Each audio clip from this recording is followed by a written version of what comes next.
JBNN, we keep you informed. I am Michelle Jones. Hi viewers and subscribers, welcome back. As we look back at the major stories of the week, JDF soldier killed in vehicular collision in Westmoreland. A Jamaica Defense Force soldier died after he sustained injuries in a vehicle collision on the Bethel Town Main Road in Westmoreland on Sunday. Dead is 20-year-old Private Javon Morris of Lincoln District, Granger in the parish. According to reports, about 3:15 p.m., Morris was driving in a patrol vehicle with another soldier when their vehicle collided with a water truck. Both JDF members were taken to hospital where Morris later succumbed to his injuries. Our condolences to family members and friends. Guys, what a tragedy, but I can bet you that speeding was the main contributor to this accident. Now, Morris became a soldier only 4 months ago and was said to be an inspiration to his peers and the apple of family members' eyes.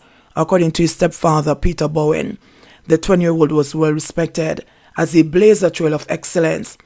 When him come around, he come like a one minister come, his stepfather said, who has been Morris's father figure since he was 6 years old.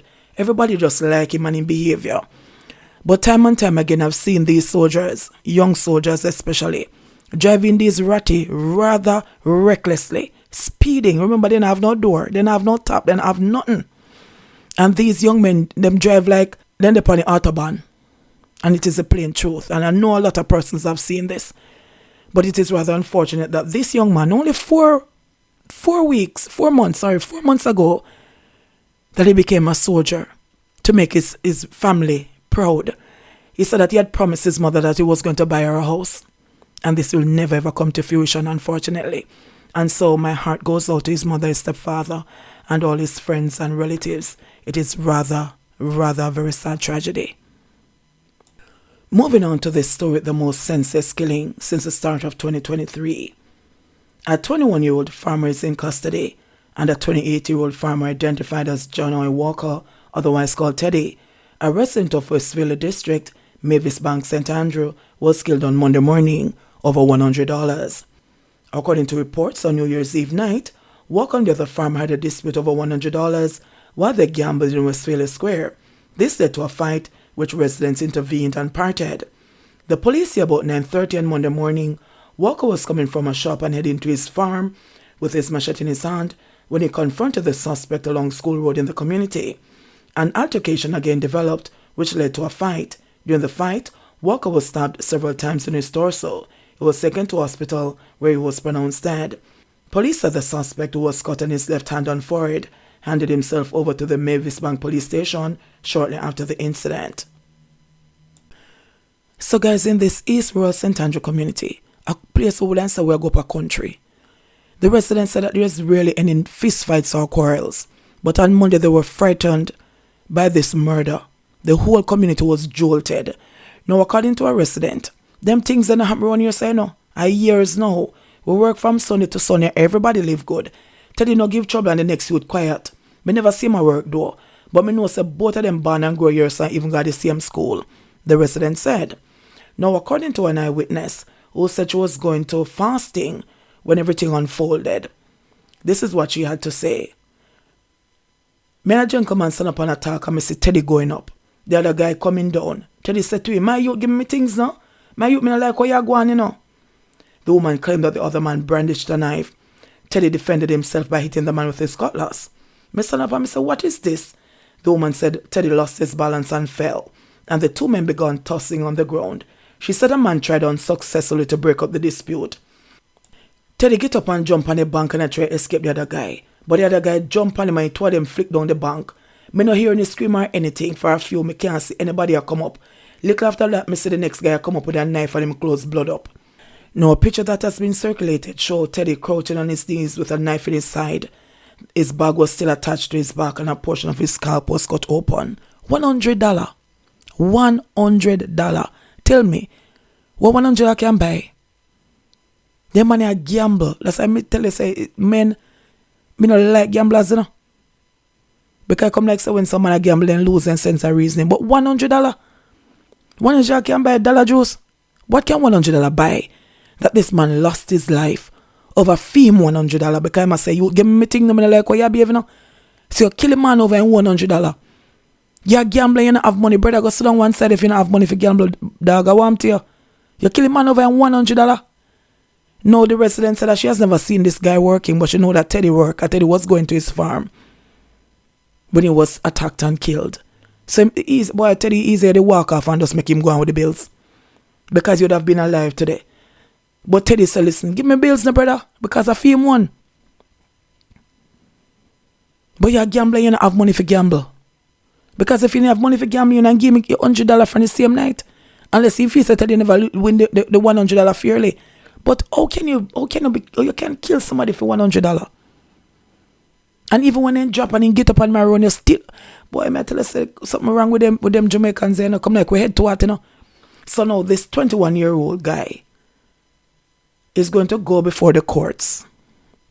And I would like to see the sentence that is going to be handed down for killing the man for your bills. $100 that is of no use to him right now.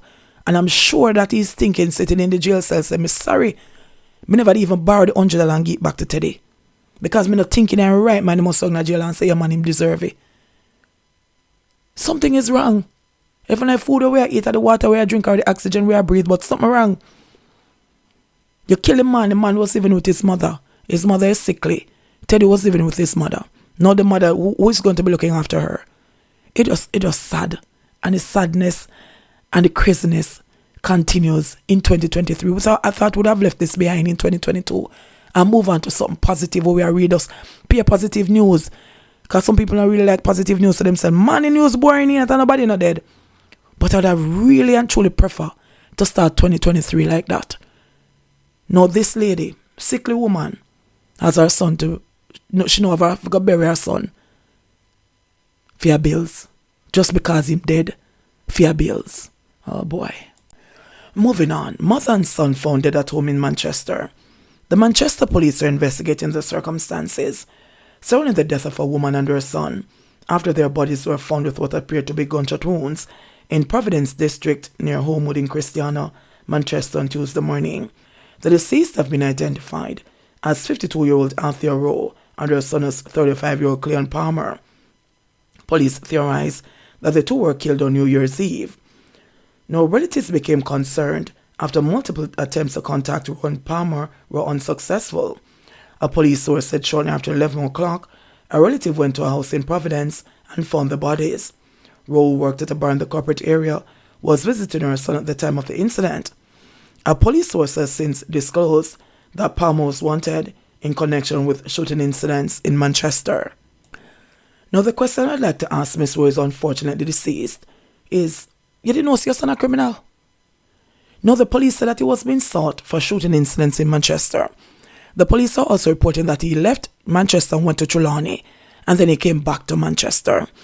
Now, how many of you have seen the picture of the house where the house is located? When are they right men are going to pick up themselves? Go down at the house if you go visit, much as to spend one night. Not to me, no mad somebody. So Miss Rowe left Kingston, because she's a bartender in the corporate area, and came down to Manchester to maybe spend New Year's Eve or New Year's with her son. No, they said that when they found the bodies, the stove was still lit. So maybe some cooking are going at the house. And as the sister said, the only somebody who can give you the information as to what happened is the dog, because the dog was sitting there, lying down there as if him guarding the bodies. But a lot of times we know, you know. So family members are criminals.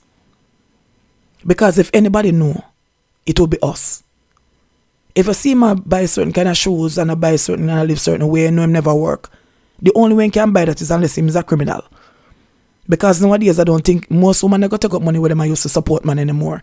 So if him wear certain kind of shoes, him wear clocks and must spend certain kind of money and him not working, where the money come from? Mama, you ever ask him where the money come from? If him go buy the food for cook and him not work, did he ask him where the money come from for buy the food? So she came down to visit her son and unfortunately lost her life. And as somebody said, somebody tears the dip on the boy. So I don't know who got here, buck up in a Miss Rowe and Cleon and decided that the money I told them food. But they told them they cook some food. But it is so sad that Manchester started the year like this. Manchester is normally one of those quieter parishes. And 2 persons killed Even though they said that they were killed on New Year's Eve, there's no certainty. So 2 persons killed to start there in Manchester, a mother and a son, leaving family members in mourning. You know how much money to take now to bury them 2 people? I want money to bury people nowadays, you know? Because right now it's only the funeral home, them at Jamaica rejoice. Because every day, more and more funeral homes are open.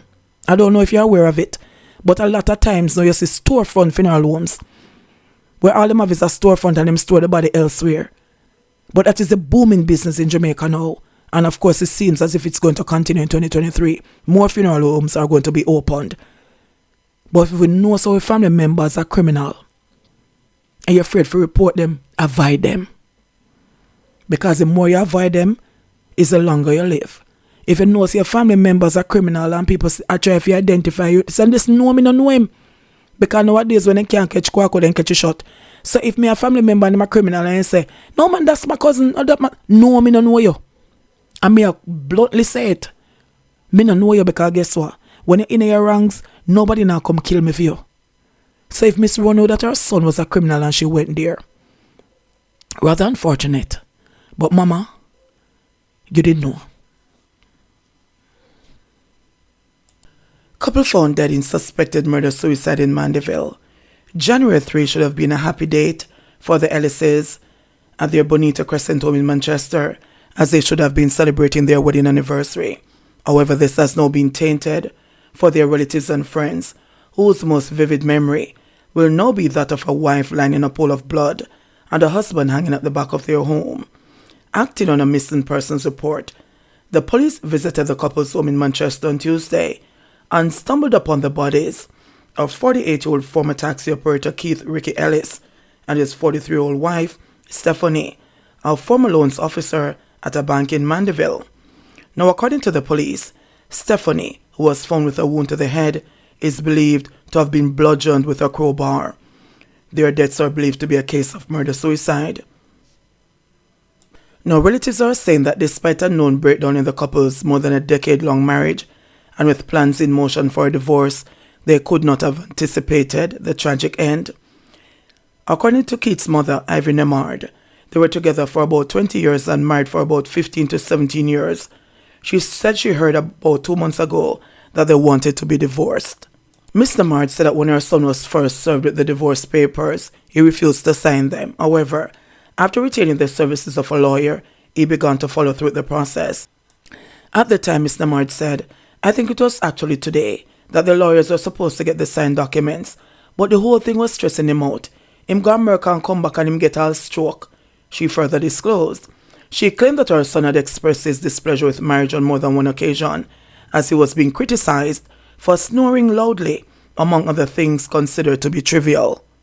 Miss Nemard went on to say, him come at my house this morning about 6 and him bring about 12 pairs of shoes and asked my granddaughter to clean them for him. Him come dress up and said he was going out. I didn't ask him where he was going because him know him used to carry people to the airport. I never know this was the last time I'm going to see him alive. Stephanie's uncle Alfred Hewitt had this to say. On Sunday, all we have dinner together. Stephanie was so nice and quiet, and Ricky was such a nice guy to me.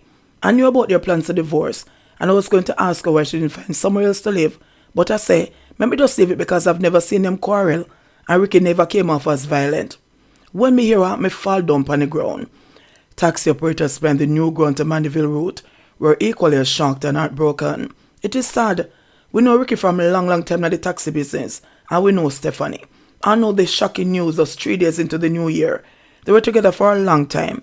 From she was at church, teachers college, and for them come up now and them just lose them life. It is sad, said Junior, one of Keith's former colleagues. Now, it was a busy day for the Manchester police, as less than 4 hours earlier, they had been called to the scene of a double murder in Providence District, where the bodies of 52-year-old Anthea Rowe and her 35-year-old son, Cleon Palmer, were discovered by relatives after being unable to reach them since late last week. Now, the word on the street is that the Ellises were not cohabiting as a couple. They were living together, but they were separated, and as you know, they were going through a divorce. Now, according to what is being said, they said Ricky still had love and respect for his wife, despite not being together, and he showed concern about her well-being and would give his life for her as if he came to the test. He had nothing bad to say about his wife. They were having domestic disputes, but this did not lead to abuse or loud arguments. But the situation took a turn for the worst when they said that Ricky received a phone call from somebody telling him some heart-wrenching details about his wife. And this is where he lost it. That is the word on the street. Of course, we'll never actually know, because if the call was made, nobody's going to come out and say, "Me make the call," and Ricky died, and his wife died along with that information. But once again, I don't know if you realize, but for a number of years, a whole heap of murder-suicide has been going on in this parish. Husband killing wife. I think, look like Manchester man and jealous more than everybody else, because it has been happening for a while. But unfortunately, beautiful young lady, quiet man as they say, are now dead. Because of course they could no longer live together. They were not seen eye to eye. The divorce was imminent. But back to this information about somebody making a call to Ricky to disclose some information about Stephanie. What make people leave people business alone? Make some of we faster. We can't see and blind and hear and deaf.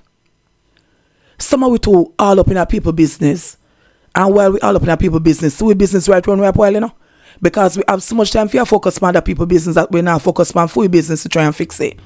Because if these two persons were living together, the divorce is coming up. Look at the nice house that they were building together. And if they say Ricky, as the mother said, Ricky took it so hard he got a stroke. Because more or less in love this woman, they have been together for a long time.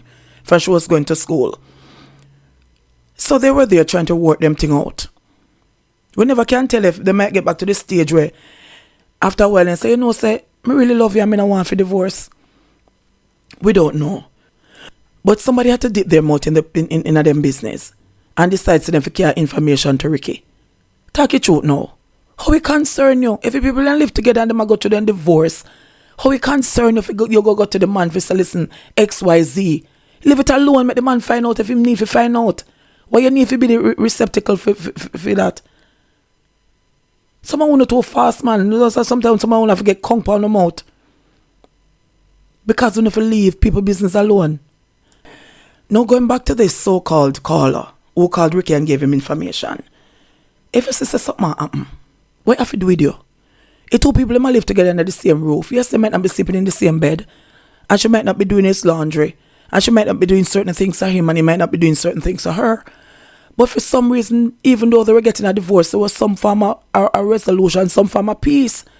But come chatty mouth Jennifer, chatty mouth Charlie, who decide now say, you know the same need to tell you, leave the people alone. Now, if you admit that call, as it's been said, the blood of them people are upon your shoulder. Because you should never ever get yourself involved in people in business. Not that he gave Ricky a right to kill Stephanie. Because that is totally wrong. Because time and time again, it's the same thing we keep on a preach. And as the uncle say, he might ask him that wonder whenever said to her, say, when I move out of the house. Because even though they had Sunday dinner with him, everything was nice and dandy. There was nothing, Ricky was showing any aggression. And if he go, they go have dinner, sit down in the same house with her. It means that somehow they were at peace. They no longer were seen eye to eye. But then come to some resolution. They sort out themselves. Some me sleep over the side of the house and you sleep over the side of the house. But of course, typical us. Can't see people business and leave it alone.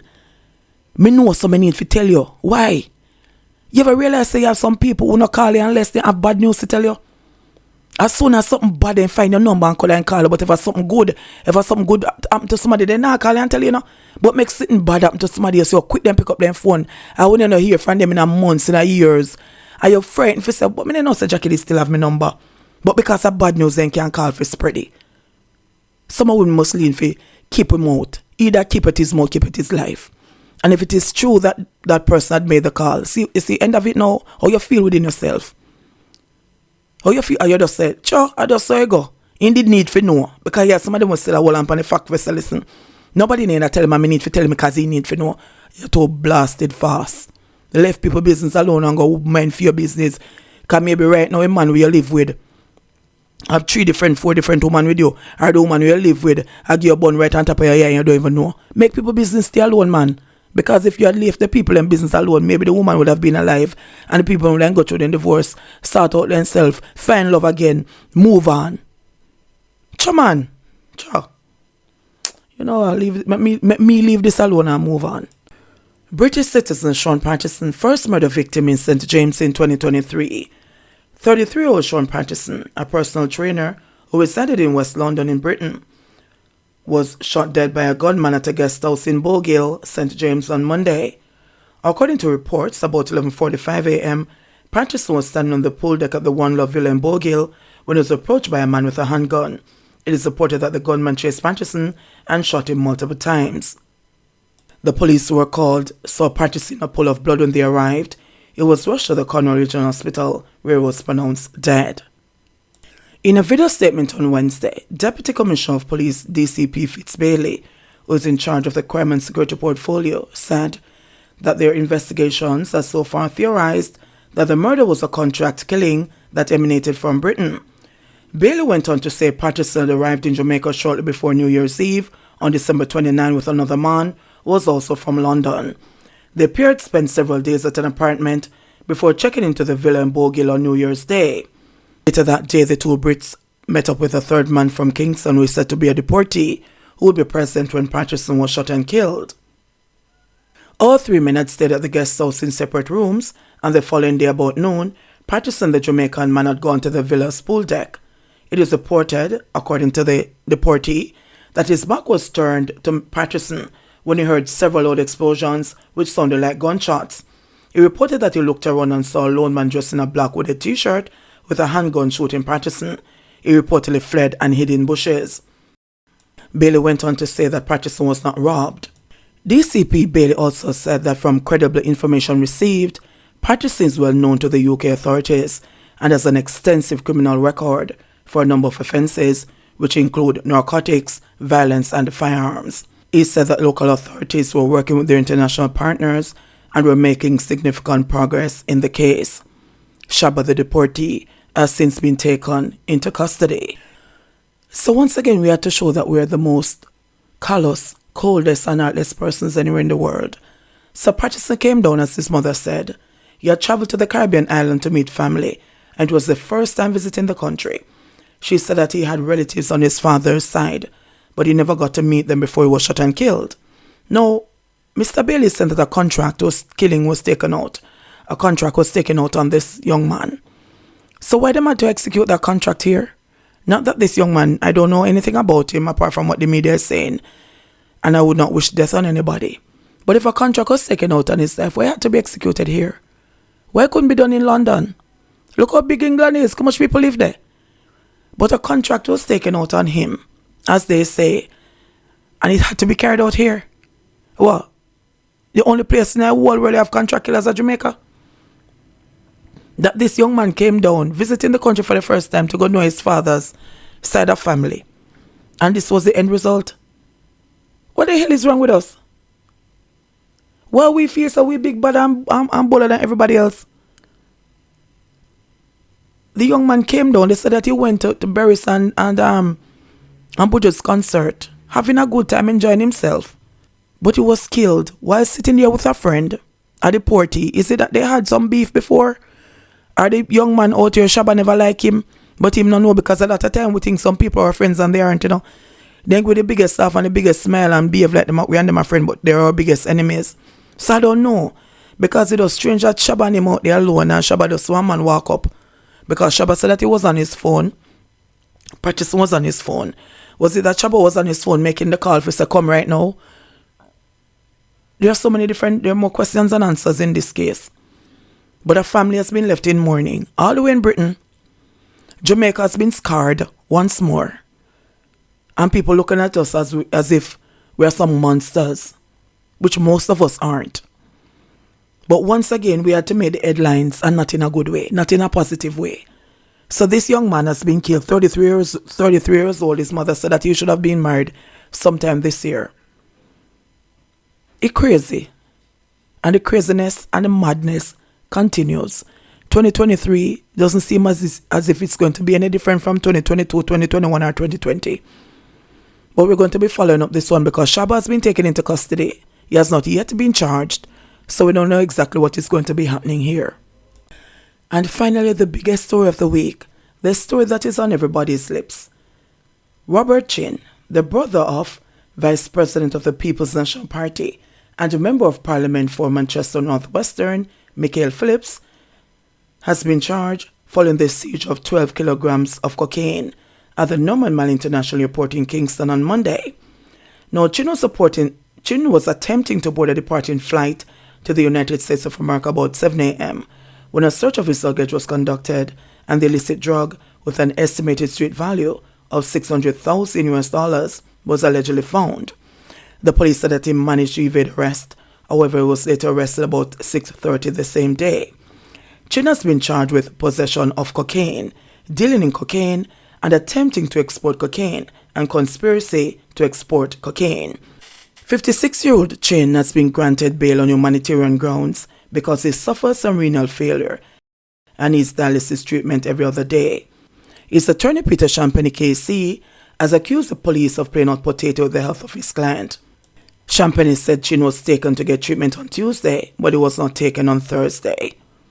He's saying that the halfway tree police is saying that it is the narcotics police's responsibility. The narcotics police is saying that it is the halfway tree's police responsibility to take him to get treatment. So he appealed to the judge on that basis, that his client also has a wound with a massive tube that leads to his heart and neck, which requires constant sanitization. He also reported that the cost of each treatment is $350. Champagne also informed the judge that his client is on a strict diet, which requires that he avoid salt, sugar, any meat, and had not eaten since Thursday. He said that his wife had taken some fruits to him at the police station, and the police them said, listen, that we feed prisoner here, so. But after discussing and explaining to the police why Mr. Chin had to get the fruits, he was then granted the meal. So everybody is talking about Chin being a sickly man and want to carry up so much kilograms of cocaine. So my first question is this his first rodeo? Or has he done this before? Because he's really brave and brazen to be in that kind of condition, sickly man, to be carrying up so much cocaine at one time. Is it that he was carrying it up to pay for his dialysis treatment? Because $350 for each treatment twice a week is a whole heap of money. Because this man was, if he should come back to Jamaica, this man would have been a billionaire. Over $90 billion was the value of the cocaine that he was trying to export into the US, into his suitcase. But this is craziness and this is madness. However, his brother, Michael Phillips, has come out to deny him, to say that we are half-blood. Now, Mr. Phillips, we need to ask you a question. Both of you have the same mother. So I don't know how you can consider him half-blood. Yes, it one don't have the same father. But it won't have the same mother. And I figure, when somebody can say, it won't have the same father, I'm not sure if I'm my father Pitney. Me sure you can't say, I'm not sure if I'm my mother Pitney unless you get the wrong Pitney hospital. But he's your brother, sir. Whether you want to accept it or not. And he will always be your brother until death. Me see it one of their funeral, I push on no mother casket. So I see you when somebody is reading the chair, you were standing at the podium and you're looking at him in awe. So I don't know how, because of what him do you come out and deny him, but he's still your brother, unfortunately. Even though I understand what you're trying to do, because you're trying to protect your reputation as a politician. So I can understand that part of it. But for you to come out and deny that he's a brother. Whether you want to accept it or not. Even though sometimes you have to come out and deny them. But so Mr. Chin is really a brave man. Trying to export 12 kilograms, which is 24 pounds of cocaine. And a suitcase is supposed to weigh 50 pounds. So that is half the weight of a suitcase. There's some man have balls of steel, it seems. He's really and truly brave. But as I said, I am wondering if he was trying to do it to get money to pay for his dialysis treatment. So I know that a lot of Jamaicans are upset that Chin has been granted bail. $700,000 bail for $90 billion charge. Because that is what the cocaine was worth in Jamaican dollars. But we have to remember that he is human. And he's sick. And he made a bad choice. A lot of us have made bad choices. Maybe not one that is so expensive. So somehow the court would have swayed towards Peter Champagne's arguments instead of the prosecution, because the prosecution was totally against Chin getting bail. But in Jamaica's prison system, he would not have gotten the care that is needed, because he need to get care so he can stand trial. The man has committed such a brazen act.